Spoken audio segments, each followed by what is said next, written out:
Ladies and gentlemen, I am Tony Chimmel, and welcome to Road Trip After Hours. Please welcome your hosts, Mac Davis and WWE Hall of Famer, Teddy Long. Holler! Holler, player. Hello, everybody. I'm Mac Davis, and this is Road Trip After Hours. My co-host is right here. His name, of course, is Teddy Long, WWE Hall of Famer. Hey, Teddy. And with Teddy today, I've got to tell you, we have somebody very special.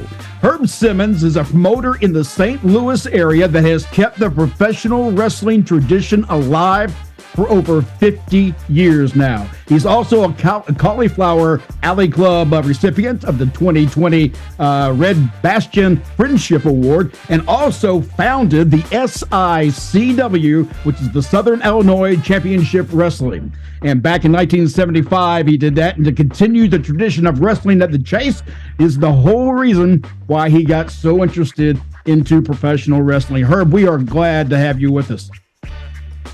Well, I'm honored to be here. Like I said, your show just keeps the memories alive of professional wrestling, something that we all dearly love. And, I get asked the question all the time, how did I get started in the business? And I tell them all, just like everybody else, a fan. I was just smarter. I didn't get in there and take any bumps like some of the guys did. Well, my thing, Herb, I want to say too, man, thank you so much for being here, man. I've heard a lot about you. Never had the opportunity to work for you, but now that I have, I'm certainly glad to be a part of what you're doing, and for St. Louis. I mean, St. Louis has always been the hotbed of wrestling. And it's really, people just haven't been recognized. They haven't recognized St. Louis. Has a WrestleMania ever been there? No, never have. So that's what I'm. Wow. But I wanted to make sure, before I say, and that's what I'm saying. Why isn't St. Louis a big state for WrestleMania? So I tell you what, since they haven't done it, then we're going to do it, Herb. This will be, we won't call it WrestleMania. We'll call it just exactly what it is. And Herb, why don't you tell us a little bit about it? It's going to be coming up on April 12th. No, May 13th. I'm sorry. Yeah. May, yeah. I'm all screwed up with these months here, man. That's right. I'm sorry. That's May the 12th. All right. 13th. May 12th and 13th. You're well, like I'm just giving the extra date. That Friday and Saturday. It's got going to kick off on Friday. Yeah, I got too many dates to mess with, shows, and if I don't write them down, I will forget them. But you're right. One of the things that you had Nick on your show a couple of weeks ago, Nick Reddenauer, and I know Teddy, he thinks the world of you guys, and him and I have been kicking around the idea for a few years, and he said, if we don't do it, nobody else is going to do it. And Nick is my senior referee, and he does all the TV tapings for me and all of our house shows with us, and so I said, okay, let's kick it. Let's try it, And I thought, well, we'll start off. And, I've worked with all the guys over the years. I said, well, I'll bring in 5 or 6 of them. We'll have a little fan fest plus the Bruiser Brody Memorial. We do that every year. We'll tie that all in together. And normally we do that over in Illinois, right across the river. One, because there's no state athletic commission in Illinois. So, but then we got to think, well, maybe there'll be some people want to come in from out of town, so we'll do it at a hotel. Nick hooked us up with a hotel there, and so something was going to start off with just 5 or 6 of the legends. Now we're just right at 40 legends and special guests. Of course, you two, I'm so honored to have you guys. You jumped right out there right away. So 2 of the first guys that said, hey, we want to come to St. Louis, Yes. And so it's going to be a fun-filled time. We've tied in quite a few different things. This is the 64th year of wrestling at the Chase headed to state on television. It started in 1959 and ran into 1983. But each year we've celebrated that. And I've got all the old wrestling at the Chase tapes, TV tapes. I've got every result from every match that was ever taken place during Sam Muchnick's era, either on television or at the Kiel Auditorium. If you want to know how many times Dick the Bruiser fought in St. Louis, who he fought, who won, of course, with Dick, it was usually him, or Johnny Valentine, or Pat O'Connor, or Lou Thez. I've got all those results. I've got every program that was ever printed for St. Louis matches. And I think that's what made it such a hotbed. So we tie that in every year. Plus, one of the dearest friends I had in the business was Bruiser Brody. Frank Goodish. In fact, back in 1988, the weekend before his murder, he was with us in Illinois, and we always did a lot of good business with Frank, and he introduced me to so many of the guys in the business, Murdoch, Blackwell, Valentine, and the list just goes on and on. So we do an annual memorial for him. And of course, was a young man named Larry Matasek, who was Sam Muchnick's protege. Started working for Sam when he was 16 years old in the office, sweeping the floor and writing the results down and calling them into the radio stations back in the day when it was believable, Yeah. Larry and I was great friends, and I take care of him until the day he passed away a few years ago. He introduced me to Sam, and it just kind of escalated from there. So we celebrate the Bruiser Brody, Larry Matasek, and then my partner was over at South Broadway Athletic Club in St. Louis, Tony Costa. We called him Little Dynamite. So each time something like that happens, they were all so close to me. I've added their name to the memorial, so we celebrate them every year. And then last year we introduced an award, the Sam Muchnick Award. We gave that to Barbara Goodish, Bruiser Brody's widow. She comes in every year that I do the Bruiser Brody Memorial and the Battle Royal. She presents the winner with the big, beautiful trophy cup that we have. She drops her schedule every year. She clears and comes in for me. So we've got that. And then several years ago, we started the St. Louis Wrestling Hall of Fame. And we've inducted the guys, no limousine drivers or anything like that. These are all the guys from Sam Muchnick, Johnny Valentine, the Von Erich, Chris Von Erich, Whipper Billy Watson, maybe some names you guys aren't even familiar with. But so we got about 44 guys that we've inducted into that over the years. This year we're inducting my good friend Gerald Briscoe, Yes. and then J.J. Dillon. Two great guys, and anytime I call them, come running, and I'm so excited. And of course, Jerry said, "Hey, I'll come." He says, "How about if I bring JBL to do my induction?" And I said, "Oh, I'll have to think about that." Oh, can we get him? Yeah, So, Teddy knows a lot about JBL. I'm looking forward to that induction too, because that should be a lot of fun hearing JBL and putting in his best friend right there. Oh yeah, Yeah. Those guys are like peanut butter and jelly, Oh, yeah. And Yeah. they, I was out in Vegas at the Cauliflower Alley last year, and JBL was there, and got to spend some time with him. And he's another one. I called him up, and he said, "Hey, I thought maybe he'd get a little pushback from WWE about coming in, but he said with the Jerry being involved, he said that's a no-brainer." So, Yeah. and then that evening we'll do a big wrestling card. I've got a lot of great talent in my locker room. In fact, I just got a call about an hour ago from Bushwhacker Luke Williams. He wants to wrestle that night, so he's actually getting his Missouri license. And Luke's another good friend, and but then we'll round it off with a main event that hasn't even been announced yet. And it's kind of amazing. Like I said, this thing started off small, and it has just blossomed. It causes me to stay awake at night sometimes. I remember when Nick gave me a call and we were kind of talking about what was going on. And at the time, I don't think you had just a handful of names really at that point. And when Teddy and I came on board, I was amazed every day. I was getting something new about somebody else that had just signed on. Can you name some of the big superstars who will be there? Yeah, hold on. Let me just that flyer over there. But I know, of course, you guys, you were two of the first ones to jump right on.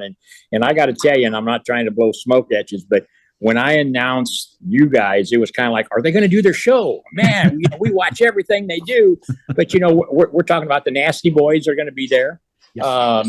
We've got Buff Bagwell, Buff the Stuff. Tugboat's going to be there. Brutus the Barber Beefcake. Another great friend of mine, Stan Hansen, Stan the Lariat Hansen. Love Stan. John Nord, the Berserker, great guy. He was another one that Frank introduced me 2 years ago. Cowboy Bob Orton Jr., of course, he runs my Ace Wrestling Training Academy for me. Funny story, I helped his son Randy 23 years ago have his first match at the South Broadway Athletic Club. And I tell Bob every Tuesday and Thursday night when I see him, I say, "Hey, don't forget to tell Randy he still owes me." But Black Bart, is going to be with us. Oh, wow. Yeah. Yeah. And then Jimmy Hart, the Mouth of the South, is joining us. James Beard, great referee. I'm sure that's a name you may be familiar with. Well, I worked with him out in SWE when I was Texas. running that company. I worked with James. Yeah, I know James very well. Mac knows it. You guys had it going on down there, and man, I was trying to get my schedule arranged because I wanted to come down there, and because it was on fire there. Well, you had some people couldn't stand success. Exactly, and that's what I figured happened. But Greg Gagne is joining us that day from the AWA era, and of course Ted DiBiase, the $1 Million Man, will be with us. Enzo, Victoria, the Hebner referee. And then Bobby Fulton will be with us. And who else? New guy from the NWA, the new NWA, Silas Mason. Yes. Just joined on recently with us. Another gentleman, Rick McCord, that was back in the Kansas City era with Bob Geigel and come to St. Louis quite a bit. He's coming in. The Brooklyn Brawler is going to be with us. All right. Barry Horowitz. He'll be patting himself on the back all the way, But, and then a good friend, the grappler, Len Denton. Is I had a chance to work with Len a little bit too when I was out there in SWE. We was trying to get him straightened out, and then, like I said, you just had people that didn't have a clue. You didn't, and then, like I said, and of course, Jerry Briscoe and JJ Dillon and Darla Staggs is the young lady who this year is getting the Sam Muchnick Award. She was her first match she ever attended was in 1959 when her father was holding her in his arm when Pat O'Connor beat Dick Hutton for the NWA title at Kiel Auditorium. And she's been a fan forever. She's been a dear friend of mine, and she's on the executive board of the Cauliflower Alley, and just a good wrestling fan, but got a big heart of gold. And so her and Barbara Goodish and JJ's daughter Pam, we call them the queens of wrestling, and they're all coming. They got their rooms already booked, and so I mean, at Victoria, she's joining us. She'll be there. She done a nice promo for us. So I mean, I think it's going to be an all-star card, and I, if I had to guess, I still think there's probably about 2 or 3 more names that's going to be added that a couple other vendors have called me about. So, how about ticket sales? Are they going really well for you? Ticket sales are going good. The hotel rooms are filling up. I just had some people from Canada book their flights. Good. And then I got them coming as far as California, Indianapolis, now Canada.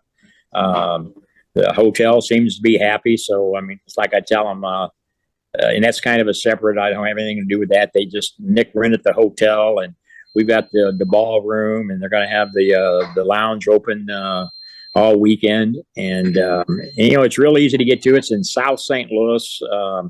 Back in the day, a lot of fans came from the south side of the St. Louis City to Kiel Auditorium or to the Checker Dome. And, of course, I mean, this is 2023, but yeah, ticket sales are going good. Now, if people want to buy tickets, where do they get them? They go to sicw.org. The packages are on there. And what I did, Mac, was I told Nick I wanted to keep this fan friendly. I want to keep it financial able for wrestling fans to come out. If I charge a big price, then it doesn't help the boys that are there trying to sell their gimmicks. So, I told him if I cover my expenses, I'm tickled to death. And then the fans, because, we do about 40 shows a year. Wow.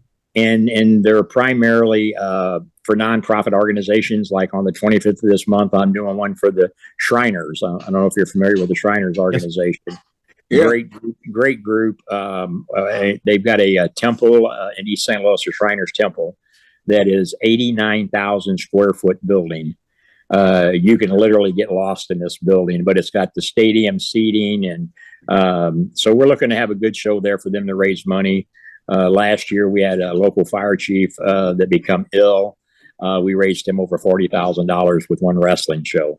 I was about to say, I do know that the SICW and the efforts that you've put out in that St. Louis area has actually, you've gained about tens of thousands of dollars, if I'm not mistaken, in various charities that you've helped over time. Yeah, I just was at a lunch meeting today. We had a local county officer get shot February the 26th in the line of duty. And it's a community right over. I've been the mayor of my community now for right at 48 years, which is a little community on the Mississippi River, East Cronolette, Illinois. And the community that's right next to us, Dupo, Illinois, he works there. And his brother-in-law works on my police department. But he got shot in the line of duty, and we had a meeting today where we're on June 3rd. We're having a big fundraiser for him to try to help him on his journey. He's had 2 surgeries already. He's going to have 2. He got shot with an AK-47, and I'm very lucky to be here. So, and that's the thing. We do things, fundraisers for schools, for the local athletic teams, and that's kind of what we've been doing for 50 years. This past February was my 50th year. Any time in those 50 years did you ever think to yourself, all right, enough is enough, I got to stop? I mean, because 50 years of promoting, that's a long time for anyone. Yeah, I actually, about 3 years ago, I called my and like I said, I've got a locker room. I got guys in my locker room who's trained by Harley Race, a guy named Dennis McCaws that goes by Attila Khan, another guy, superstar Steve Fender, that Harley sent to Japan numerous times, and Gary, the Night Train Jackson, got that name from Bruiser Brody. We used to sneak him into the Chase Park Plaza at the Coruscant room when he was under 16. You had to be 16 to get in there. And when he was 14 and 15, we were sneaking him in. So he's with me, but I've got a lot of talent in the locker room. And about 3 years ago, I'd reached the point where I said, I can't do anymore. I've met everybody. I've got the ones I like, the ones I don't like, but Sam Muchnick taught me a very valuable lesson when I first met him. We went out for a steak dinner. Larry Matysek had took me out there with him, and I'd always heard the horror stories of how the business was. That you don't step in anybody else's territory, and this was back in the territorial days. Oh, yeah. And if you do, you end up really in trouble. And so we're sitting it was at the horse races is where we were at. They had a grill in there, and Sam liked to eat steak and liked to play the ponies. And he was sitting there with a steak knife, cutting a steak up. And he told me, he says, if you keep these open and this closed, you'll go a long way in this business. And if you respect the boys, they'll respect you. And so here I am 50 years later. But about 3 years ago, I thought, what else can I do? I've helped organizations raise money. I've met many, many great fans. I've got families that's been following me for over 40 years that show up to wherever I have a show, they show up. That's incredible. Well, and I wanted to mention on that too, Sam. Herb, that's exactly what I was told too when I first broke in, is to keep your ears open and your mouth closed. And you see what that did for me. I went on from sweeping floors and dumping garbage cans to refereeing, and right on up to being the general manager of SmackDown for 9 years. So God has been also good to me too. So let's thank God too. But like I said, man, Herb, I want you to know, man, it's been so nice to talk to you, and I can't wait to see you in person. It'll be the first time I've had a chance to meet you. And I'm just glad that you and Nick thought about me and Mac and wanted us to become a part of this big event in May. And man, we just really excited, and we just can't wait to get there. I'm actually going to WrestleMania, but I'm looking more forward right now to going to St. Louis. Oh, wow. Well, that's great. I don't know if you can see the background right there. There's Bruiser. Sam Muchnick and Bruiser Brody, and the gentleman in the middle is Larry Matysek. That's kind of my backdrop, because I owe everything to those 3 men. Like Brody introduced me to so many of the guys back in the day, and those guys right there are true legends, my man. Okay, so yeah. I never even met them, and I owe them something. Well, like I said, I know they're looking down on me, and like I said, every time when I do get that feeling, I hear the little thing in my ear say, "No, it's not time. It's not time. Just keep doing what you're doing." And I know someday I'll reunite with them, and we'll be sitting around the table and making plans. I'm gonna tell you what to say to people, Herb. It's a saying. We're all of us gonna get that call one day, right? Hell yeah. Yeah. Well, I cut my phone off.